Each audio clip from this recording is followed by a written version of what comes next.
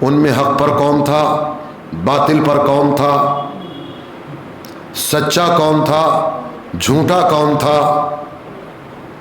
ذہن تک پہنچ رہی ہے بات؟ کیسی باتیں کر رہی ہو؟ ارے وہ دونوں فرشتے تھے، وہ دونوں اللہ کے بھیجے ہوئے تھے، دونوں سچے تھے، دونوں حق پر تھے، تو پھر آئے کیوں تھے؟ وہ داؤد کی تنبیہ کے لیے آئے تھے، وہ داؤد کی تنبیہ کے لیے آئے تھے، ڈانٹنے آئے تھے، ڈپٹنے آئے تھے، سمجھانے کے لیے آئے تھے، تو پھر گھبرا کیوں رہا ہے؟ علی اور عباس وراثت کے لیے نہیں گئے تھے، وہ تو ان کو آئینہ دکھانے کے لیے گئے تھے۔ اے کاش تاریخ پہ آپ کی نگاہ ہوتی تو آپ بڑی آسانی کے ساتھ یہ بات سمجھ جاتے۔ عباس دیکھیے، اس نے کہا کہ یہ مجھے بتائیے کہ وہ دو کون تھے اور وہ ایک کون تھا؟ بتا دیا نا کہ وہ دو فرشتے تھے اور یہ حضرت داؤد علیہ السلام تھے۔ کہ یہ جو علی و عباس گئے ہیں وراثت کے لیے نہیں بلکہ خلیفہ کی تنبیہ کے لیے گئے، خلیفہ کی تنبیہ کے لیے گئے۔ کیوں گئے؟ اس لیے گئے کہ جب ہم چچا ہو کر وارث رسول نہ ہو سکے، جب ہم چچا ہو کر کہ اچھا یہ تو تم نے بتا دیا، یہ اور بتا دیجئے کہ انہوں نے کیا کہا؟ جن کے پاس علی و عباس گئے تھے انہوں نے کیا؟ چونکہ مولائے کائنات نے بھی وراثت کا دعویٰ کیا ہے، جناب عباس نے بھی وراثت کا دعویٰ کیا۔ اب حسنیہ کہتی ہے تو بتا کہ انہوں نے تو جو کہا وہ کہا، دربار والوں نے کیا کہا؟ کہ دربار سے آواز آئی کہ خدا کی قسم میں نے ان آنکھوں سے دیکھا ہے، ان کانوں سے سنا ہے کہ رسول اسلام نے ایک بار نہیں کتنی بار کہا میرا وارث علی ہے، میرا جانشین علی ہے، میرا خلیفہ علی ہے۔ صلوات بر محمد وآل محمد۔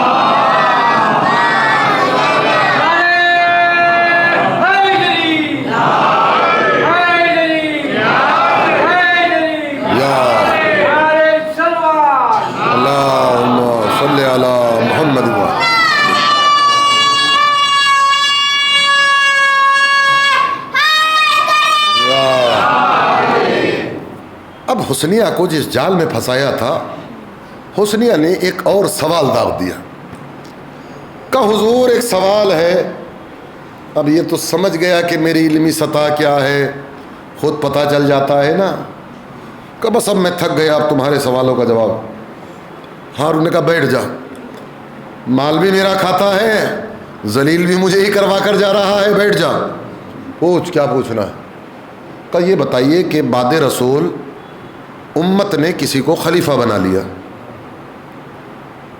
میں سوال یہ کرتی ہوں کہ یہ جو ان لوگوں نے خلیفہ بنایا انہوں نے صحیح کیا کہ غلط کیا؟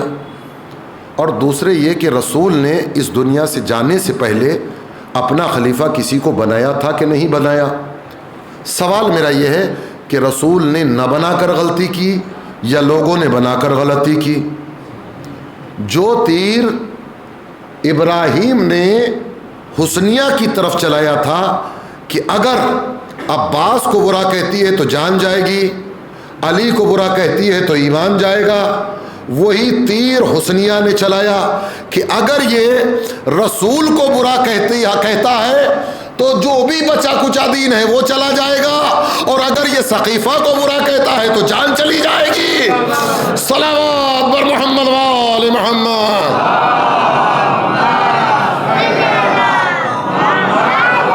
یہ تو ان کی کنیزوں کا علم تھا۔ میرے دوستوں اور عزیزوں، ابھی ایام اعزاں میں میں نے خطبہ مولا عباس علیہ السلام پڑھا، بی بی زینب سلام اللہ علیہ کا خطبہ پڑھا۔ دربار کا ایک منظر اور دکھاتا ہوں، 10 منٹ زیادہ سے زیادہ، لیکن جاگ کر سننا ہے۔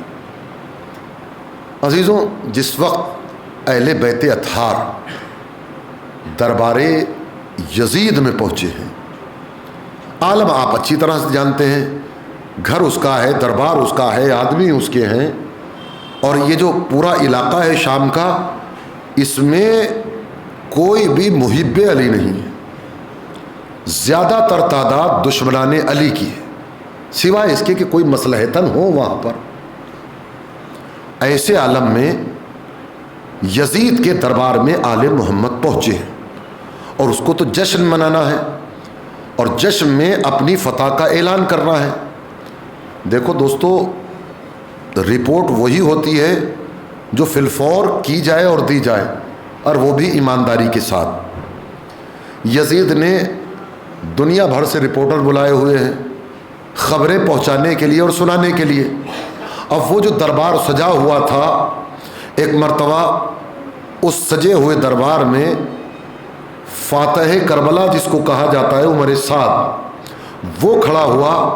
جب رپورٹروں نے سوال کیا کہ تو نے کربلا میں کیا کیا، تو عمر سعد کہتا ہے کہ کربلا میں تو ہمیں کچھ زحمت کرنے کی ضرورت ہی نہیں ہوئی، حسین ایک مختصر سے لشکر کے ساتھ تھے، ہم نے جو ہے وہ ہمارے لشکر کی کثرت دیکھنے کے بعد اپنی جان بچانے کے لیے کچھ جھاڑیوں کی تلاش کرنا چاہتے تھے، لیکن حسین کو وہ جھاڑیاں نہ ملی، ہم نے قتل کر دیا۔ یہ رپورٹ اگر اسی وقت قلم بند ہو جاتی تو آج رپورٹ کیا پہنچتی، نیوز کیا پہنچتی؟ عزیزوں، اس نے تو اتنا بیان کیا، اس سے پہلے کہ لوگ قلم بند کرتے، علی کی شیر دل بیٹی اپنی جگہ سے بلند ہوئی اور بلند ہونے کے بعد کہتی ہے، خاموش کذاب ابن کذاب، جھوٹے اور جھوٹے کے بیٹے، تو کہہ رہا ہے کہ ہم نے ذرا سی دیر میں حسین کو قتل کر دیا، حسین کو جان بچانے کے لیے کوئی چیز نہیں مل رہی تھی، چند لمحوں میں ہم نے حسین کا خاتمہ کر دیا۔ ارے دیکھ، ہم کربلا سے شام تک پہنچے ہیں، کربلا سے شام تک کوئی گھر ایسا نہیں ہے جس سے رونے کی آواز نہ آ رہی ہو۔ کسی کا بھائی مارا گیا، کسی کا بیٹا مارا گیا، کسی کا چچا مارا گیا، جا معلوم کر کس نے مارا، عباس نے مارا، اکبر نے مارا، قاسم نے مارا، حسین نے مارا۔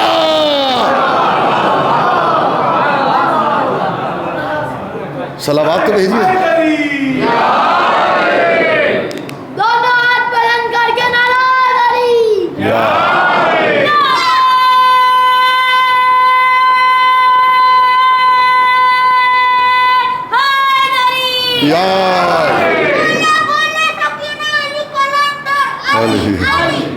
اندازہ لگ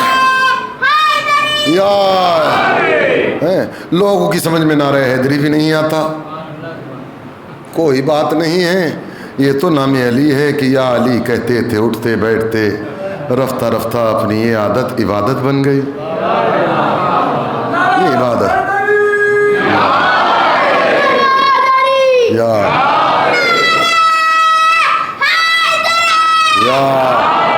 تو یزید ملعون کا دربار ہے اور وہ بتا رہا ہے، جب جناب زینب سلام تو نے وہ ظلم کیا کہ میں نے کوئی ظلم نہیں کیا، تمہارے بھائی نے میرے اختیارات کو نہیں مانا، لہذا قتل بنتا تھا، میں نے قتل کر دیا۔ کہ تو اختیارات کی بات کرتا ہے؟ اچھا، میں دیکھنا چاہتی ہوں تیرے کتنے اختیارات۔ یہ جو تیرا دربار ہے اس میں بڑے بڑے روشن دان ہیں، اس سے ہوا کی سنسناہٹ آتی ہے، اس کو بند کر تو میں کہوں۔ یہ جو تیرے سپاہیوں کے گھوڑے بول رہے ہیں، گھوڑے ہنا رہے ہیں، ٹاپوں کی آواز آ رہی ہے، اس کو بند کرا۔ یہ جو اونٹوں کے گلے میں گھنٹیاں پڑی ہوئی ہیں، اس کو بند کرا۔ جیسے ہی بی بی نے یہ جملہ کہا، وہ ہوا کیا بند کراتا، اس کی تو اپنی ہی ہوا نہ رہی۔ یہ ہوا بند کرا، یہ گھوڑوں کا شور، یہ اونٹوں کا شور، یہ لوگوں کی آوازیں، کہ یہ تو میرے بس کی بات نہیں ہے، کہ تو میرے بھائی کے اختیارات کی بات کرنا چاہتا ہے۔ شہزادی نے کہا، اسکت یا ساکن الہوا، اے ہوا خاموش ہو جا۔ ادھر اسکت کا لفظ کہا، بی بی نے ادھر ہوا کی آواز بند ہو گئی، گھوڑوں کی ٹاپوں کی آواز بند ہو گئی، اونٹ کے گلے میں پڑی ہوئی گھنٹیوں کی آواز بند ہو گئی، دربار میں جتنے بیٹھے ہوئے تھے پتھر بن گئے۔ جانور بن گئے. اس کی جان کو بیوی نے واپس کیا. تو اختیارات کی بات کرتا ہے. ارے ہمارے اختیارات دیکھ, حسین کے اختیارات دیکھ. یہ ہمارے اختیارات عزیزان گرامی, آپ نے اندازہ لگایا کہ ہم کتنا اختیار رکھتے ہیں؟ ارے یہ تو اتنے اختیارات اپنے پاس رکھتے ہیں کہ اگر یہ ہاتھ لگا دیں تو نہیں, ہاتھ لگانا تو دور کی بات, اگر ارادہ کر لیں تو دیوار سونے کی ہو جائے, ٹھوکر مار دے تو مردہ جی اٹھے. اور اگر بیٹے سے کہہ دے کہ میرے لال جاؤ, اس سے کہہ دو کہ واپس چلی جائے, ورنہ وہ کام انجام دوں گا کہ جس کو رسول کہہ کر گئے تھے. چونکہ مولا علی نے ارادہ کر لیا, اب چاہے اس کام کو انجام دیا کہ نہ دیا, کام ہو گیا. صلوات بر محمد وآل محمد.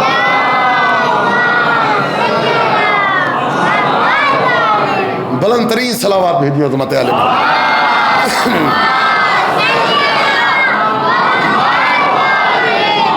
بس میرے دوستو اور عزیز, میں اپنی منزل پر آ گیا کہ وہ بی بی دربار میں اس کی حقیقت کو ایسے سامنے لا کر رکھ دیا.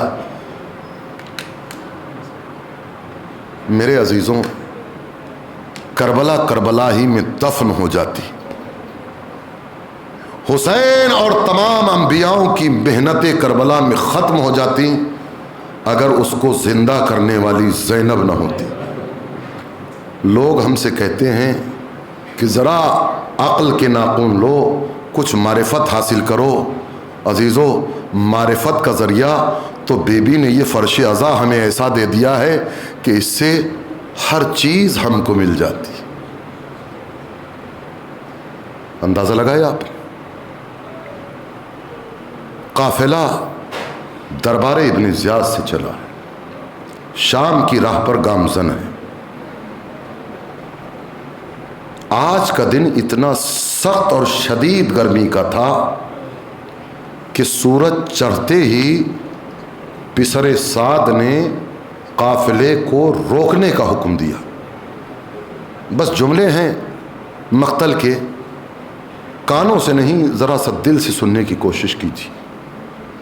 جیسے ہی قافلہ رکا, گرمی اتنی تھی کہ جانور بھی پریشان ہو رہے تھے.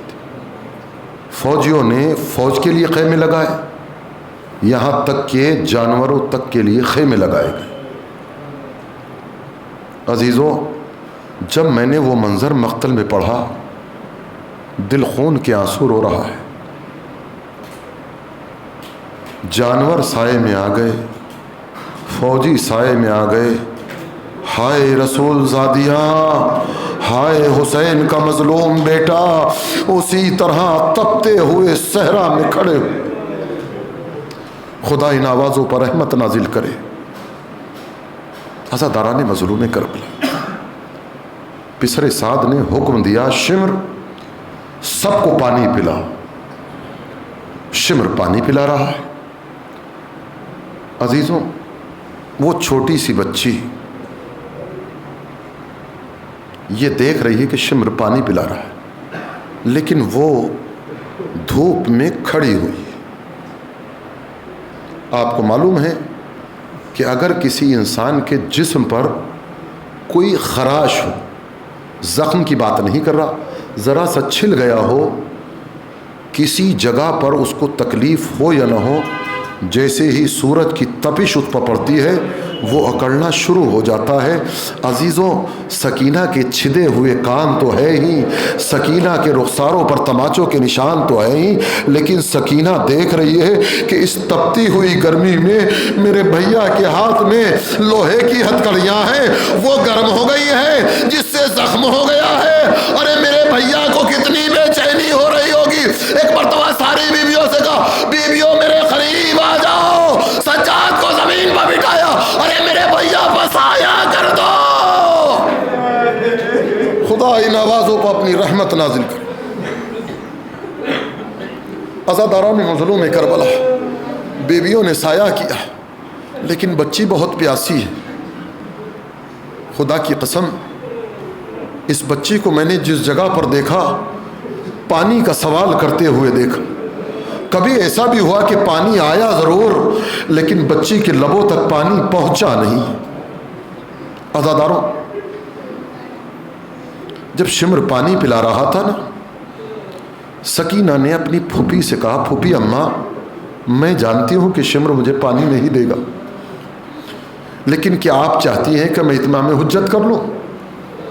جاؤ میری لال، شاید شمر تمہیں پانی پلا دے. بچی شمر کے پاس آئی، شمر مجھے تھوڑا سا پانی پلا دے.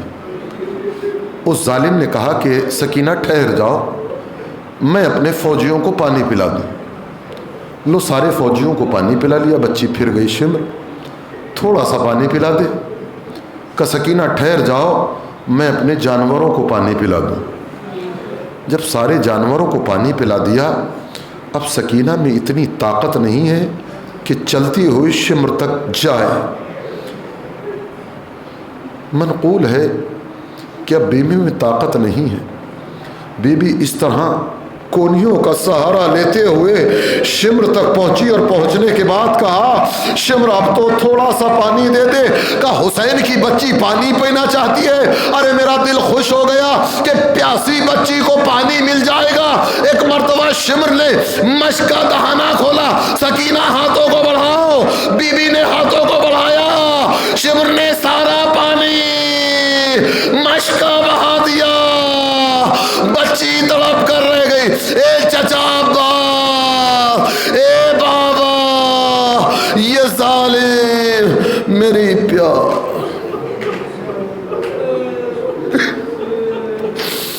وَسَيَعْلَمُ الَّذِينَ ظَلَمُوا أَيَّامَ انقلب ينقلبون.